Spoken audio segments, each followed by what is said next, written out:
Hey class, how you doing? This is Andrew Stokes. This is discussion board form 1. This is week 2, and this is Swinicki and McKeechie's chapter 5. And here are the questions that was posed through from my reading and from my video assignments for the week.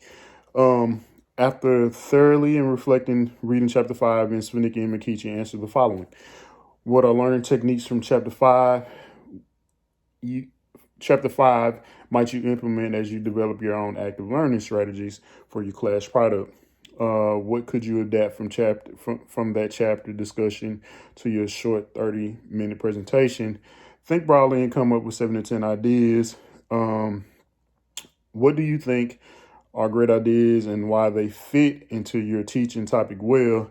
From what you learned about stimulating thought in chapter 5, what are the higher order of thinking skills that can be implemented in your own teaching demonstration using various suggestions from the chapter?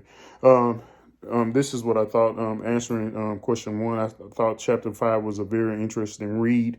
It has some very fundamental elements that can help us in the assignment that we have coming up. There's several techniques that can be used from the chapter.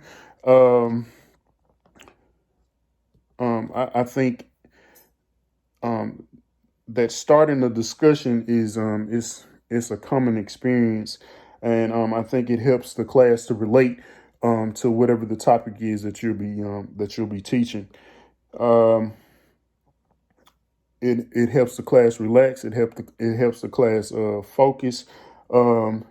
And it helps them to actually get in the mindset of the oncoming lecture. When I was in the Army, I was an instructor, and one of the things that I always did, I introduced the class with some type of video, or I introduced the class with some type of question that would actually break the ice during the time of the topic or whatever it was that I was talking about. So I think this chapter it really outlines some keys and some ideas of some of the things that we can put into play when we're actually going to start when we start the video presentation and when we actually start giving instructions. I think these skills are very relatable, and they're easy to apply in our presentation. As I mentioned before, it'll help you open up. It'll help the class get into the habit well, not get into the habit, but it will make them comfortable. The second part of the question, 7 to 10 ideas that I think that can help.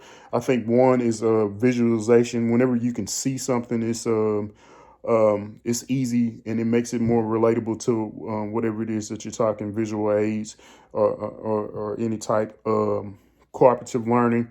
Whenever there's something that's relatively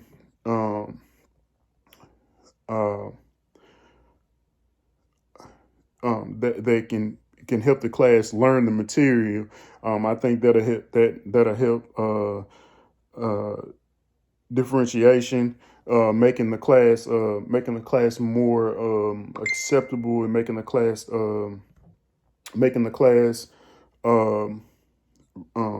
relatable to the students. Use of technology will help. Behavior management, setting ground rules for the class.